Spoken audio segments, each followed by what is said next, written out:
In the Catholic Church, Christ raises the dignity of marriage to a holy sacrament because within its context is the holiness of family life.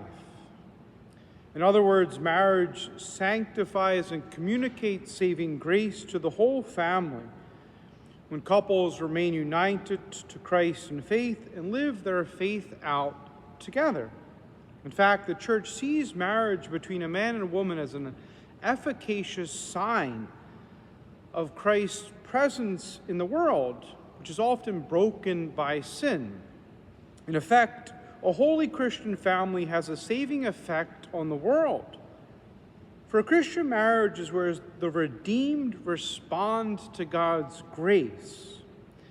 Where holy marriage is a restoration of man and woman, it is an ark where children find shelter from the storms of the world and find comfort in their parents who love them with the love of Christ.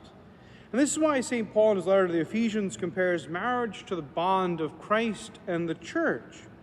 He sees the sanctity, the holiness, and the importance of marriage in such a way he sees it as an image of Christ and the church. It is holy and efficacious not only for the salvation of the couple, but for their very children.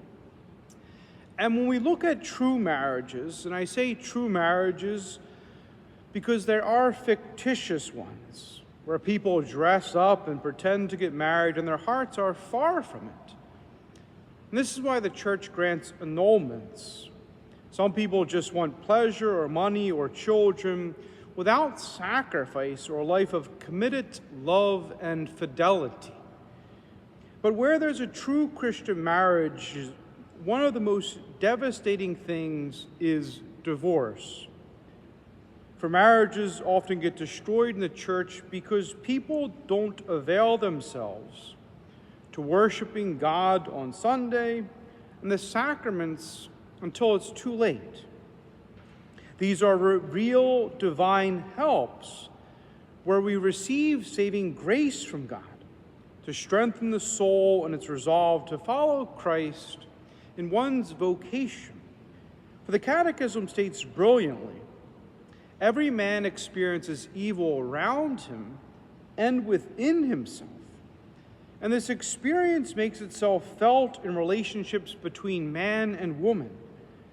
Their union has always been threatened by discord, a spirit of domination, infidelity, jealousy, and conflicts that can escalate into hatred and separation. In effect, when we practice the faith regularly, Christ heals and bandages the small cuts before they become deep wounds. For we all need God's saving power operative in our lives. One Orthodox priest says divorce destroys a child's whole theology. If their father and mother can put one another away, he mentions, what are they going to think about God's fidelity to them? And he mentions, if you destroy marriage, you're destroying the most tangible expression in their life of the love of God. But allow us to let facts explain. The natural sciences point this out quite clearly. This is coming from the secular world, not from the church. For the world has come to see it's not just some religious teaching from some authoritative chair, but divorce for children really has serious effects, and there are 9 of which we can mention.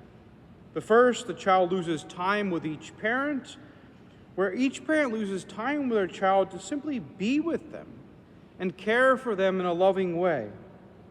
As the child gets shipped back and forth like an Amazon package.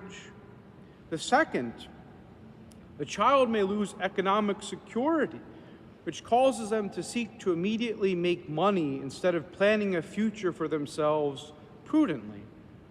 Third, the child loses emotional security. For emotional health comes from experiencing healthy and loving relationships in one's life, which actually leads to a calm nervous system and better emotional regulation in someone's life. Fourth, there's a decrease in social and psychological maturity to actually become a man or become a woman in the world. Fifth, the child may have a childish outlook on sexual behavior, where they see premarital sex, cohabitation, or divorce as no big deal when these things are really seriously harmful to people. Sixth, the child may lose his or her religious faith and practice. And here we see their sense of God and his fidelity and love for them seems to be faulty or a lie because they witnessed divorce in their life. Just like the early apostles witnessed Jesus Christ and the life come from him, they really witnessed a separation in their life. Seventh, the child may lose cognitive or academic stimulation or desire to learn and grow in their life. Eighth, the child may be less physically healthy. And finally, the child may have a higher risk of emotional distress where there is a mental suffering from a traumatic event of divorce or because of the significant changes that happen in their life. And I bring this up because sometimes kids grow up never dealing with this, and they don't even realize the divorce is why they are experiencing these things as they are going through life. And these are just the facts of the effects that happen. It's not blaming anybody. But of course, I'm not saying people cannot be healed of these effects, but they must be addressed. People must come to terms they come from a broken family that requires healing. And it reveals how God in Jesus Christ was upholding the Holy Family as something sacred and holy, where he even had to correct the people of God in his time by saying, Moses gave you a bill of divorce because of the hardness of your heart. But it was not so in the beginning. In effect, saying to the world, marriage and family are holy and they really matter. Pope Paul VI, in a homily about Nazareth as the model for family life, says, may it show us the family's holy and enduring character and exemplifying its basic function in society, a community of love and sharing, beautiful for the problems it poses and the rewards it brings.